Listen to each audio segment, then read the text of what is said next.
When you're looking for more and there's no place to go, it's a sequels only bonus show. It's not about sequels this time, you know, it's a sequels only bonus show. Doug and his pals, well, they know what to do, talking about movies without a part two. Looking for more and there's no place to go, it's a sequels only bonus show. Talking to stars with Doug did soul, it's a sequels only bonus show. Sequels only bonus show. Hey there, Doug here. Hope you're doing well. Hope you're staying safe. Happy Monday. I know Monday's the worst day of the week, but we know it is. So we're going to make it so much better by giving you this amazing bonus interview with someone I went to high school with, someone I graduated with, and that's Hollywood producer Nicole Aguilar. We talked about how she started working into it. We had class together in high school, but we never talked about interests. She loved film. We talked about how she pursued it right after high school. She wanted to get out of Dodge, which I totally understand. And we just talked about her journey and a lot of things along the way, and how she got to work on shows like Big Little Lies, starring Reese Witherspoon, Nicole Kidman. So amazing stories. And we talked about other things and other passions she had. So there's NikkiNurtures.com, which is her website. Super inspirational. She has some books that she's writing, one that she's working on right now. And I'll put all of her social media accounts and her website in the notes so you could check it all out. She was amazing. We had a lot of fun. It was cool catching up because I can only see her from a distance on social media, but she's super inspirational. And I loved being able to catch up with her. It's the first time we've talked face to face and not in comments on social media in years. So without further ado, here is Nicole Aguilar. Hey. Look at your background. It's all you. I do it for everyone, so why not? That's so rad. Thank you. I feel like I need another light. Oh, nice. There we go. Sweet. This is awesome. You Freddy Krueger-esque. I did. I told you I might show up in costume, and I like it. It's better than I did. I just took an old shirt and put knife slits on it and stuff. Yeah. This was my attempt at the slutty Halloween costume, but I'm so short that it's just a respectable dress. That's sweet. So I don't know the last time, so we'll just start right now. So I can't even tell you the last time did you ever stay in town after high school? No, I packed up and left 2 weeks after I graduated, just kind of on a wing and a prayer. That's rad. So we'll start from there. So growing up, we went to South Plainfield, New Jersey. So you did drama and all that, right? Yeah. And sang. I was super into the arts. I tell everybody that out here that thinks I'm cool that I'm I lettered in marching band. So I don't know if there's a cool bone in my body, but I did marching band. I did regular band, choir, drama. I was, always in the arts, and I was a film nerd. Nice. So there's a lot of cool people in the marching band. Tom Kazula, Basil, Bubnick, Lamai. Yeah, for sure. There were a handful of us that were pretty rad. So from there, what did you do? Where'd you go to school, or did you just go right out there and? So I decided to go to film school, and I went to the Savannah College of Art and Design in Georgia. Oh, sweet. Why Georgia?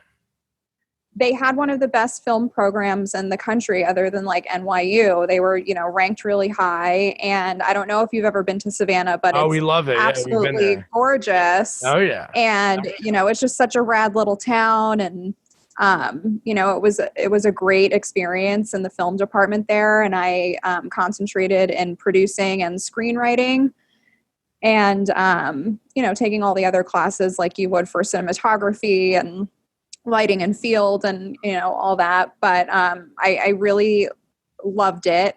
And like I said, 2 weeks after I graduated, I was kind of deuces, New Jersey, we're done. That's great. It's probably the best thing you could have done. Savannah is we stopped there when we moved out to Portland the second time, and it was so cool. And then we always watched Midnight in the Garden of Good and Evil, and you just there's something about that city, and not a lot of stuff is set there.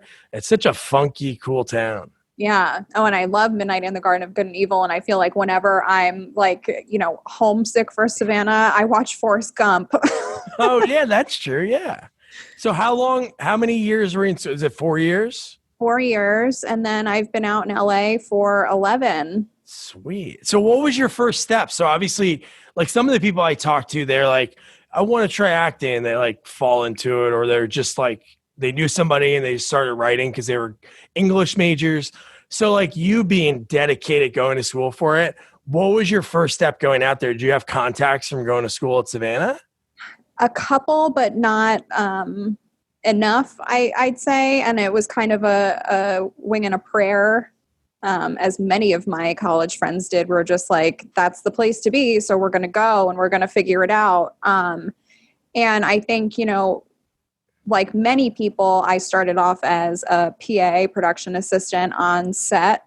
So I did, some freelance work and wound up landing in an office setting, Skip Film, which I don't think that they're still open because the owner of the company now is like the CFO for El Rey Network. Oh, okay. But, I worked with Skip Chasen. He's just an awesome editor. And they primarily did trailer and TV creative. So they're the people that cut all the spots together creatively.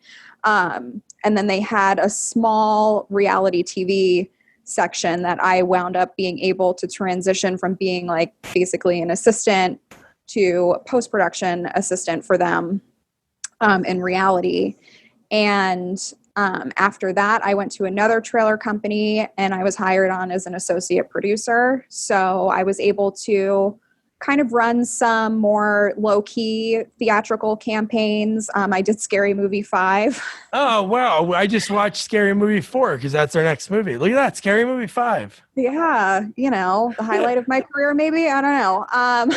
So just to backtrack, so like when you're doing like the PA, do you remember like the first thing you PA'd on? You said it was a show?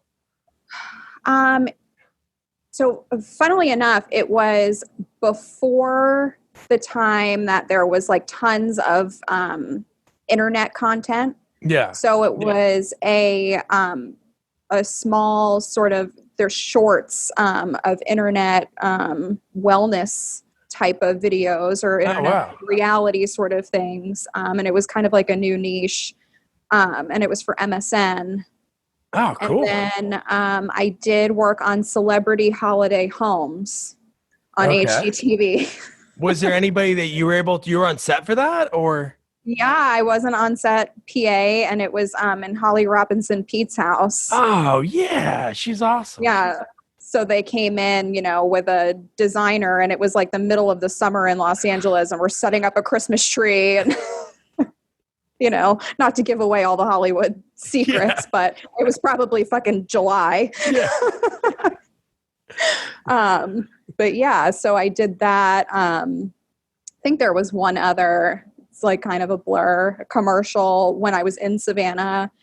And on-set stuff is a beast. Like the hours are long, but the good thing about that is like once you're done, you're done. Yeah, yeah. So once I started to transition into those more, office jobs, it's like, oh, I have to keep my cell phone on 24 hours a day. No, I was trying to remember the first time that I was like, man, when did I know Nicole like worked in LA or did anything like that? And I wrote down, and this is like way after, but now I remember you just mentioned that. It was like a dog show, right? Wasn't it like some kind of animal show? So I did, it was probably, I think it was 4 years ago. I had a little stint up in the Bay Area and there's a small production company up there called Indigo Films. Oh yeah. That's what it was. I wound up working on Nat Geo Wild shows. So I did, World's Greatest Dogs, dogs all shapes and sizes, Unlikely Animal Friends.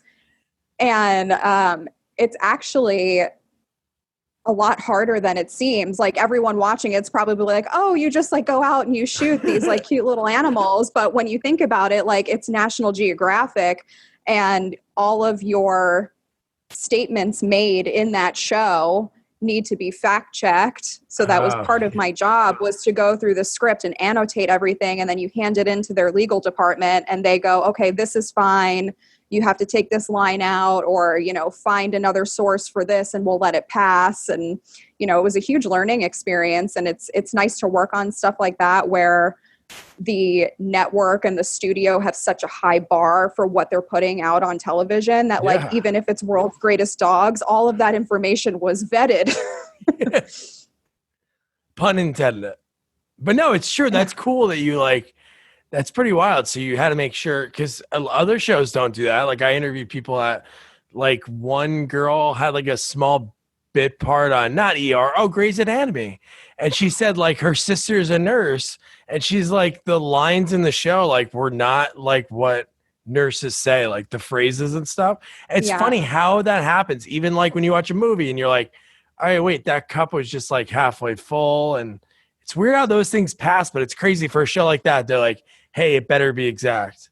Yeah, no, exactly. And, you know, it was a great opportunity and I really liked my little stint up there. And, you know, it's a freelance stuff. So in between the Nat Geo shows, they would try to keep me busy so that I was employed the entire time, so that when the Nat Geo show came back, they would just shift me over. So I wound up doing some like post coordinating for Sex Sent Me to the Slammer. Whoa. Yeah. I heard Sex Sent Me to the ER, but that's crazy.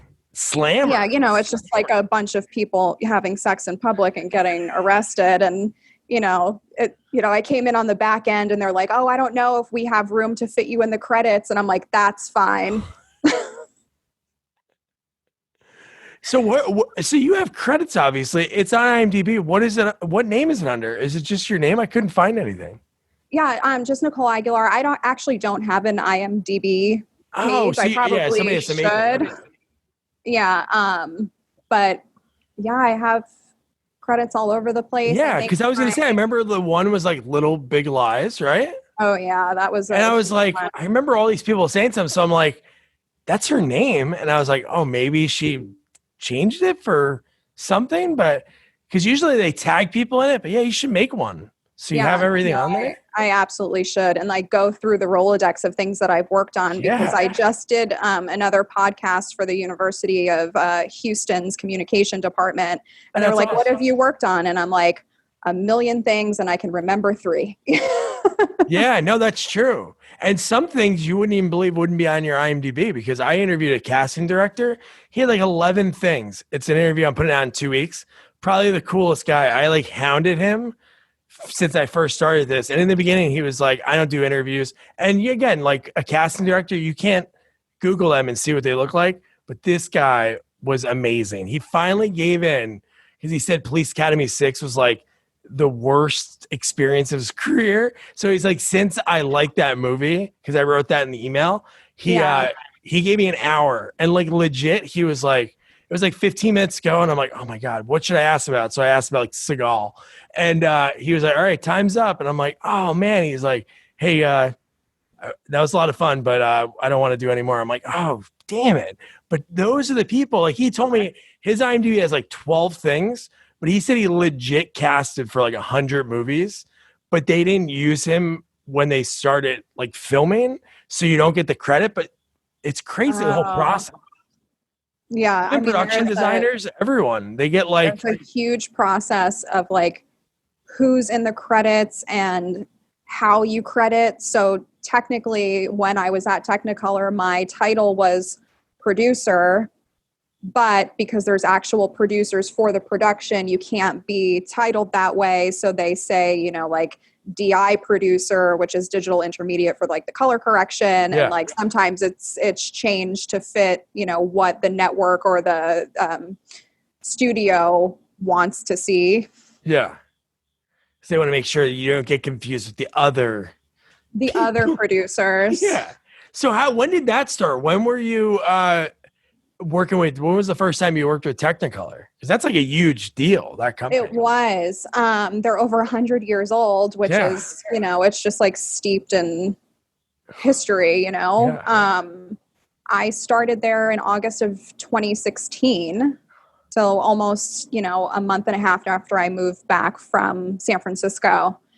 And it was insane to walk through the halls and have all of those old one sheets, and they have like the old Technicolor cameras that, they would have used on Gone with the Wind. And to see all that and be like, wow, they hired me. But I started off in the theatrical marketing department. So basically finishing trailers. So I kind of, I have a production background, but I went from like kind of like creative vendor where you're cutting together the trailer to actually like going in and finishing the trailers.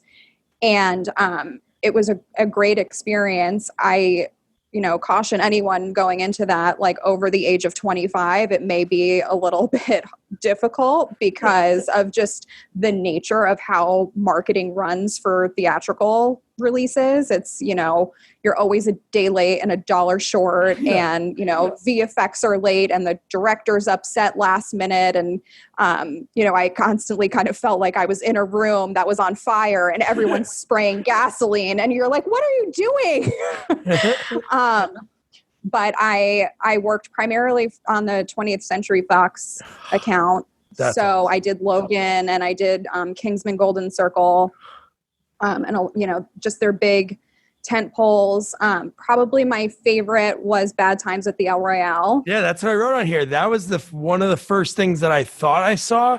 But then once you started talking, I remember like the animal shows. I'm like, oh yeah, but yeah, Bad Times. I think I watched that movie because you shared that you worked on it. Yeah. And it was, it was just a great experience because very rarely do you have filmmakers that are collaborative and, everyone is even keeled. Yeah. And, they walk into the room and everybody kind of feels like family and, there's a give and take. And the DP Seamus was probably my favorite person by the end of it. He just had like the best attitude and, that brogue of his. And when he would call me in the morning, like, hi, can I come up and see the trailer before, Drew gets here? And I'm like, sure, why not? Come on up.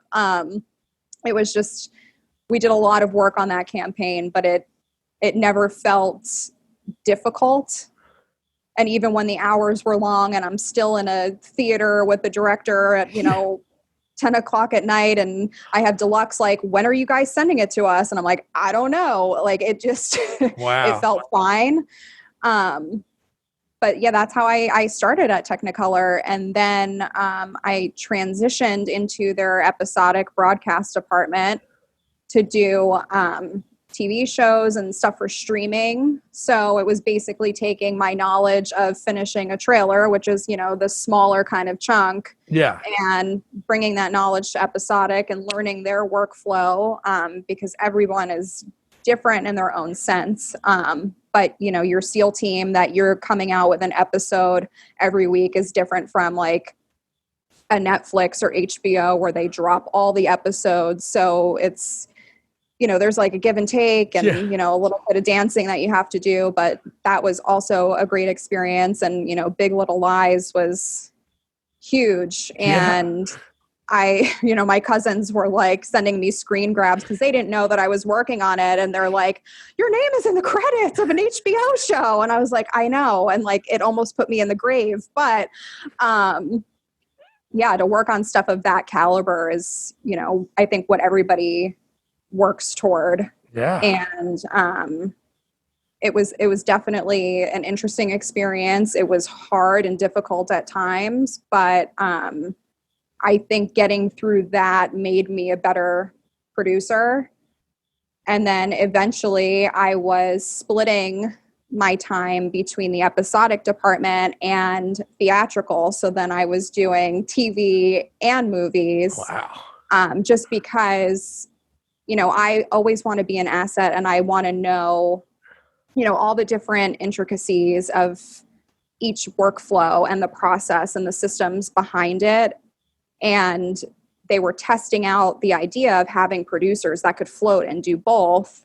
And, not everybody wanted to, and it wasn't a requirement, but, I'm I'll do it. Hell yeah. Why not? Like, let's try. And if it crashes and burns, then we know that this isn't, the right thing to do as a company, but, at least we try. And, I enjoyed it. The pacing for the two things are very different. For a theatrical project, you have, months and maybe over a year, and everything is kind of spaced out. And then with episodic, you're way faster, which I think the marketing side of what I was doing made me able to kind of just touch and go between the two. Yeah. So when it came to what was the process for like the trailers? Like you guys would all get together and be like, all right, like you would see these movies, right? So you'd watch these movies too?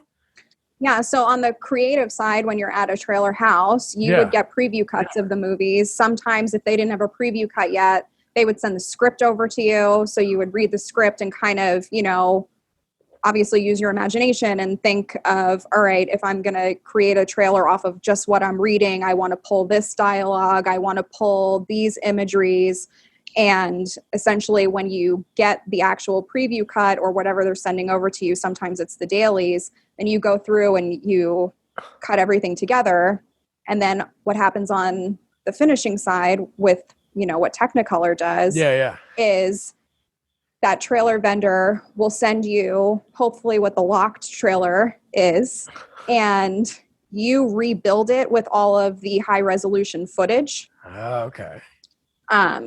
And it's all, camera native. So basically what happens after we build it is that it goes to a colorist and they apply, whatever LUT to it. They grade it to where it's supposed to be or where they think it's supposed to be. And then you have the filmmakers come in and you review it and you make the changes on the fly. And then somebody's like, all right, ship it. And then you start running all of the deliverables and then it goes out the door. And it's similar to episodic and, full movies for theatrical as well, where you're getting the offline from production editorial, you're rebuilding it, you're grading it, and then you're sending it out. That's awesome. I love the fact that you're getting the dailies, which is pretty rad. But like, even if that's unavailable, so that's so cool. You're reading the script and you're like, wow, like visually, like, the way I'm seeing this, let me like highlight that because that'll be really cool to have in a trailer. That's awesome. Yeah, it's definitely a cool process. And every time I, would explain to people, well, what do you do exactly? I felt like I had to start at the birth of Christ for them to actually understand where I'm like, all right, so anything that they're shooting on set are called dailies. And they don't use all of that stuff, but, they send it over. And that's why there's so many times where people are like, so there was this whole scene in the trailer that's not in the movie. And I'm like, yeah, that happens all the time. No, it's true because you kind of sell yourself short if you're just like, I'm a trailer producer. You just say like the one thing. It's like people think of producer, I think, and they think something that isn't even close to what it is. So you have to mention like all the stuff that and there's a lot that goes into it. It's a long process, especially it's got to be even like you volunteered. You said nobody had to really do it, but it probably is pretty good because you have one that's like that long play, the theatrical. And then at the same time you have that, because I love that whole weekly thing. That's why growing up, I was obsessed with the whole system of like SNL. Like you go in on like there's no jokes yet. And then you're trying to figure it out. And it's kind of the same thing because in a week, or even shorter sometimes, I'm sure you're cutting stuff together, depending on how far in advance that they shoot it. Yeah, I mean, some shows are definitely more buttoned up than others. I felt like SEAL Team was rinse, lather, repeat. Yeah. And the executive producer came in every Tuesday and signed off, and then we shipped it. And during that week, while we're working on, the episode that's going to air, say that Monday, we're also cutting together the next episode and getting that ready for the following Tuesday when he comes back to look at episode, 203. So it's definitely, there's so many steps in the process. And like you said, there are various types of producers.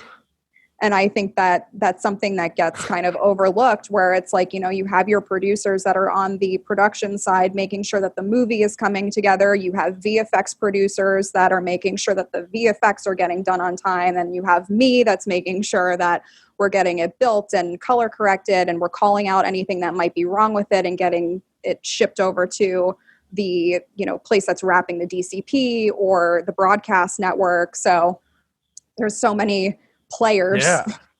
No, there's like a big process with it.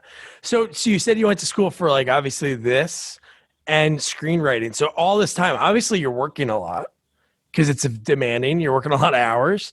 Yeah. So are you writing at all? Are you writing any like pilots? I am writing.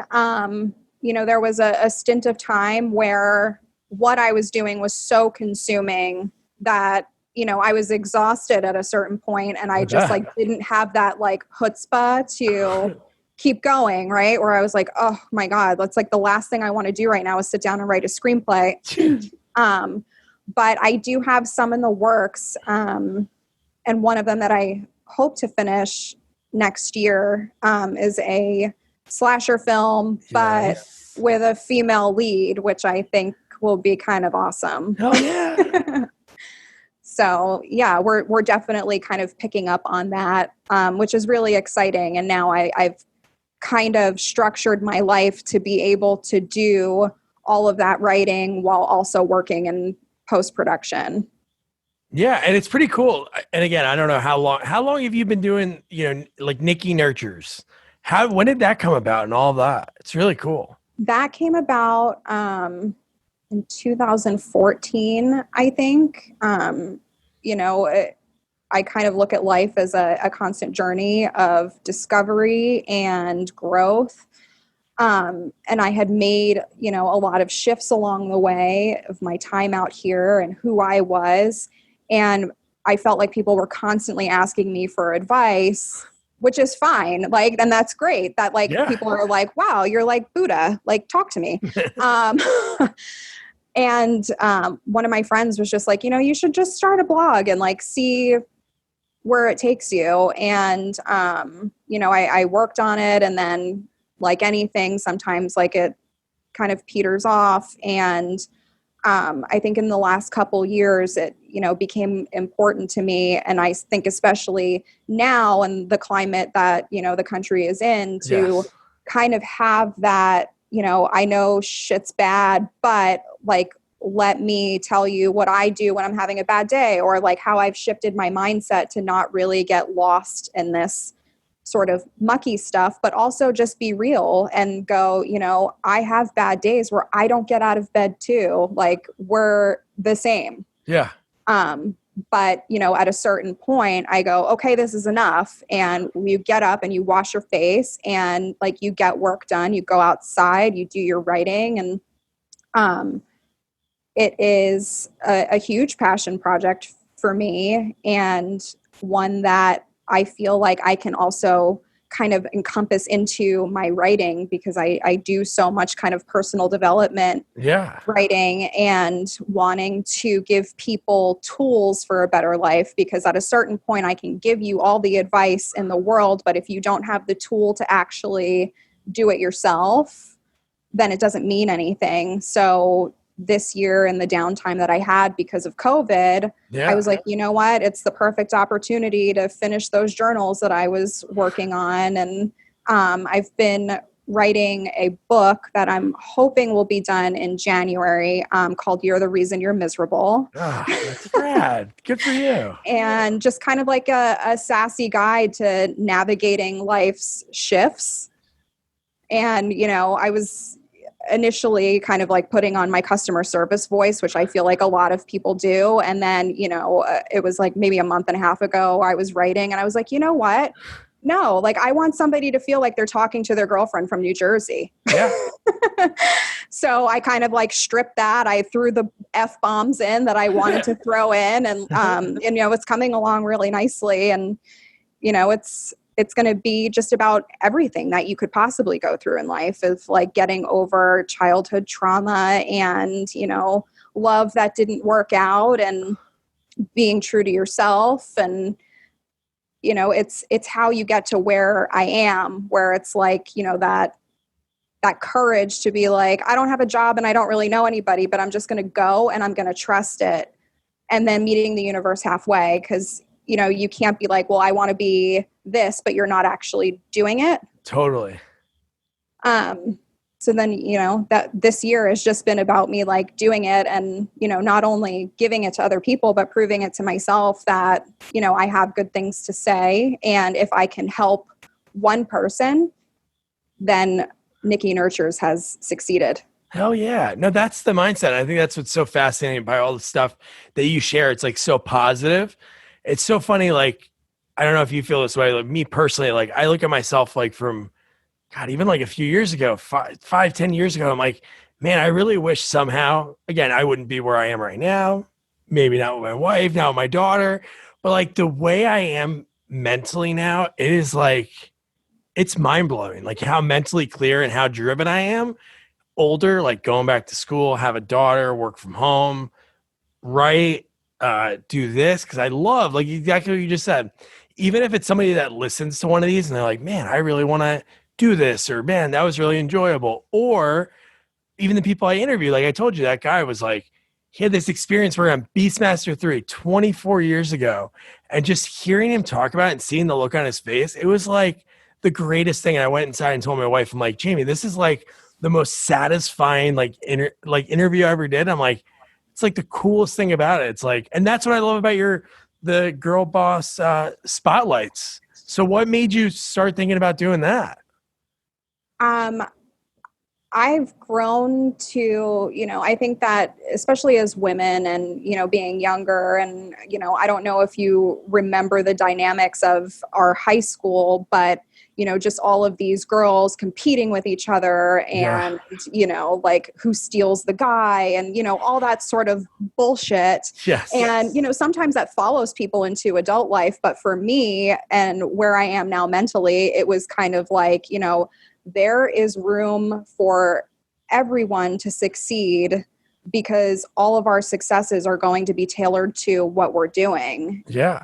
And to our audiences. And I wanted to use my blog and that platform to kind of shine a light onto other girl bosses. And I feel like a lot of them are in the arena of kind of like the self-help personal development. And I specifically did that because I am not the end all be all of advice. And if you're like, oh, I'm not really jiving with Nikki, but she posted this person that, does coaching or whatever. And I actually really like her vibe. Then like, I've also succeeded because I've helped, two people find, what they need. And I've given, this person the platform and then this person the platform to find, exactly the advice that they were seeking. So, I try to do one once a week and I reach out to people on, Instagram that I find and sometimes Facebook or blogs so that I, come across and I'm just like, hey, I really like what you're doing. I do this Girl Boss Spotlight on my blog. I can send you the interview questions and, if you want to sing the praises of yourself and the business and like what you've created, like, let's do it. And, I post them and I put them on Facebook and I tweet and, whatever happens. But it was really important to me to, just give that spotlight to other people as well, because we're all trying to do good and we all do things differently. And, you might not resonate with what I'm saying, but, this girl over here says the same thing, but with different words. And then all of a sudden it sparks something in you. And like, that's what it's about. And that's what it should be about. That's so great that you say that because there's other people that would be like, hey, listen to me. I'm the end all be all and don't check anybody else. But you're right. Sometimes you like, hey, maybe it's not that, but at least you could still connect those people. And then at the same time, you're able to like kind of like pick the brain of other people sort of like in your realm. And that's pretty cool. And I think it's very, I love having a daughter and I didn't really want a son because I think that is like not like a job that I have, but in my head, I'm like, dude, I want her, especially nowadays. It's so different than even just the way we grew up. I want her to just be like so kick ass and so like just grab the world and just like do whatever she wants. Because I felt like us growing up, obviously I'm not a girl, but I just saw it in other people, and it's like so shitty the way the world is. But people like you and the people that you reach out to, like, you know, can help those people that might feel that sort of way and build them up, because you're super positive with a lot of the things you post and like empower people, which is so important. Yeah. And it's important to me to not only empower, but to be real. Yeah. And, you know, one of my biggest pet peeves, and it's like kind of cringeworthy, is, again, it's not that it's wrong way of doing things, but like the people that post pictures of them crying or mid meltdown. And I understand that, you know, in that realm, it's very real and very raw, and you're going to write whatever you write under the picture.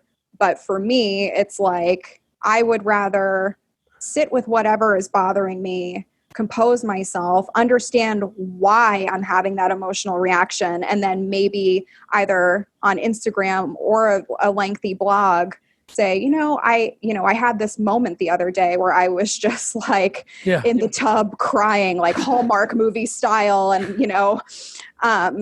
this is what caused it. And this is kind of how I worked through it, because I feel like while the crying is very real, it's not necessarily helpful in what I look for. Where it's like, I would rather know that like you went through something terrible and came out the other side without actually needing to see the terrible thing. Yeah, no, that's good. It's good to do the way that you would look at it. And I'm not saying those other people do it. Maybe they do feel that's the way they need to get their point across, like posting that photo and their blurb underneath. But it's good that you're doing something like that you believe in, because other people would be like, I'm doing this because these are going to get likes and like a certain reaction. Right. So you're helping those people that are kind of thinking the same way you do. So you're not a phony. And everybody's different. And I'm sure that there are people that look at me that are like, well, she shits rainbows and that can't be real. And I'm like, but if you were actually reading what I was saying, you would know that that is absolutely not true. Yeah. I'm a Scorpio. I go dark real quick. But yeah, it's just, the Nikki Nurtures thing is, it's fun, and it's, and it's not just an outlet for me, but a way to help other people. And I think that especially in these days, it's nice to see people doing all of the things that they love, because I feel like even growing up, it was like, you need to decide and you need to pick, and then you do it until you die. And I'm like, why? And I understand that maybe in years past that stability was helpful in a certain way. Relationship dynamics were a certain way because of the time. But now, like, you can do anything. And I tell people all the time, like, don't let somebody tell you that you lack direction. You're just multi-directional. Yeah. And then it's up to you to decide how you do all those things, and also decide what success means to you. Because somebody will look at you and be like, well, I mean, it's just a YouTube thing, but the amount of effort that goes into it, and, you have views and, you have followers and whatever, it's just like, okay, maybe to you that it's just like this whatever, but to the person doing it, it's something that they really love to do. And I'll never poo-poo that. I have lots of friends that do a plethora of things. Yeah. The key is to not get lost and keep jumping because you're looking for the golden ticket. It's like, do it because you love it, release the expectation of the outcome. So, I work in post-production. I'm constantly writing. I do Nikki Nurtures. I don't feel like I'm spinning. I'm very much going, okay, well, I'm going to do this here, and then I'm going to do this here, and I'm going to do this here. And this is how I get to do everything that my soul is calling me to do. Yeah. And then balance. I'm going to say two phrases that are like, make me sound like I'm trying to be hip, but like YOLO, it's so corny, but it is true. You only live once. Like, my birthday's coming up. So like, I always think, I forgot who said the quote. I'm sure it's been said a trillion times, but like, you have like the day you're born, the day you died, like on a tombstone. So it's like that dash. It's just like, that's all it is. And you have to like make that worth it. So I don't understand people that just like go through the motions, like at our age, like people that we know, not going to name any names, but it's just like, I couldn't imagine just like going through it. Like just like you said, structure, like boom, I'm doing this, boom, I'm doing that. And also like you said, the people are like, oh, it's just YouTube, or, oh, it's just blank. It's like, those people are just haters because they don't have they're afraid to like maybe either be their true self or just put themselves out there. And I appreciate anyone that does that, like any form of entertainment or writing, like anybody that is creative, arts. It is like so hard to do that. But when you do that, you almost feel like free. You're literally the most vulnerable people because you're like, here's my baby, please don't judge it. Yeah. But yeah, you got to work through that, because I feel like there were points in my life where I was going through the motions, and that was when I was having like those most depressive states because I wasn't in alignment with who I am, and I was listening to the people around me telling me like, no, this is how you do life, until, one day you're like, no, fuck you, and I'm going to go like do it my way, and if it doesn't work, then I tried. But like, give yourself the opportunity to try and prove it to yourself. That's exactly it. Because if you don't try, like there's no like repeats, you can't like do it over again. It's just like, it's going to be it. So for that dash. So Nikki, what are the other books? So you have like, I think this is really rad. So you came up with this idea because this is really cool. Yeah. So earlier in the summer, I self-published a cookbook because cooking is, one of my passions and something that I had folded into Nikki Nurtures because I was sharing recipes. Yeah. And it was, cooking was also the thing that kept me from murdering people, I felt like. And it's just such a huge part of like me growing up of, having that family that, the door was always open. You probably always had some sort of dinner guest that just showed up and they would pull up a chair, or the coffee's on, the Entenmann's cake would come out. Nice. And creating just kind of that, everybody's around the dinner table, and there's a lot of love in that. And there's a lot of love in cooking. Like you can't cook without love. Nobody's making hate sandwiches. Like it's not a thing, like if you could be mad at making the sandwich, but it's still because you love the person you're going to give it to. That's great. So I wanted, not just, my cookbook to come out, but also something for people to create their own. And it would be full of, your family's cherished recipes, or your friend's artichoke dip, or whatever it is, so that you have this keepsake and it wasn't the old school index cards. Yeah. And you could put it with all of your other cookbooks, and also something that eventually maybe you pass down, and everybody's name is in there of like, this is the recipe for chicken cacciatore from the kitchen of Aunt whatever. And then it kind of becomes a history for your family. That's cool. I designed it. I actually put it together like overnight. Like I couldn't sleep, and I was like, well, I guess I'm being called to do this right now. And I was up till like 6 o'clock in the morning, and I designed the whole thing, and I published it a couple weeks later. That's awesome. And then there's a few other ones on there. So what I'll do to make it easier, I'll just put all the links in the episode notes, and like whenever I share it and everything, and put your website and all your socials and everything. But that's awesome. Thank you. This has been so rad. Yeah, this has been fantastic, and I'm glad that we could talk about like all the things, Yeah.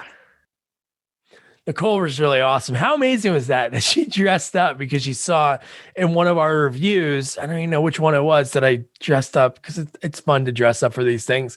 Do 1 million people watch it? No. Close to 1 million? Yes. So it was cool that she dressed up like Freddy Krueger. If you're watching this, you saw it. If you're listening, she was dressed up like Freddy Krueger. So yeah, all of her links are in the notes so you can check it out. And don't forget to review, rate, share our podcast. Follow us on all social media at Sequels Only. And don't forget to check out our website, sequelsonly.com. Good night.